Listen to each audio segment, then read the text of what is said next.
अगर हम एडवांस और उभरती अर्थव्यवस्थाओं के बॉन्ड रिटर्न्स की गतिविधि पर नजर डालें तो हम देख सकते हैं कि यूएस, यूके, जापान, ऑस्ट्रेलिया आदि में वृद्धि देखी गई।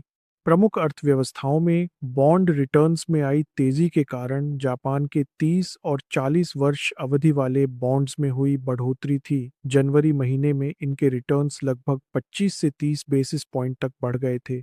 इस बढ़ोतरी के पीछे की वजह थी योशिहिदे सुगा का प्रधानमंत्री बनना। उन्होंने खाद्य पदार्थों पर टैक्स में कटौती करने का वादा किया। इससे सरकार की वित्तीय स्थिति को लेकर चिंताएं बढ़ीं, जिसके कारण बॉन्ड रिटर्न्स बढ़ गए।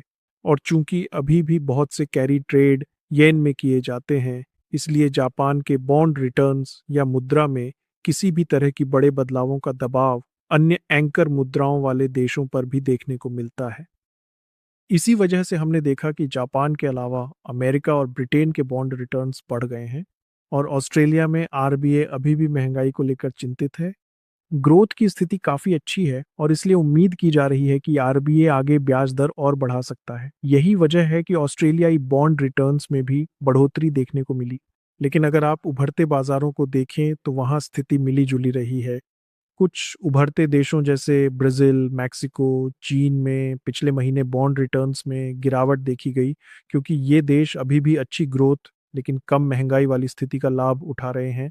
और वहीं अगर आप भारत जैसी उभरती अर्थव्यवस्थाओं को देखें तो यहाँ हमने बॉन्ड रिटर्न्स में थोड़ी बढ़ोतरी देखी, क्योंकि राजकोषीय सुधार को लेकर चिंताएं बनी हुई हैं। बाजार के प्रतिभागी इस बात को लेकर चिंतित हैं कि सरकार बजट से पहले अपने राजकोषीय घाटे की पूर्ति वास्तव में कैसे करेगी। म्यूचुअल फंड निवेश बाजार के जोखिमों के अधीन है।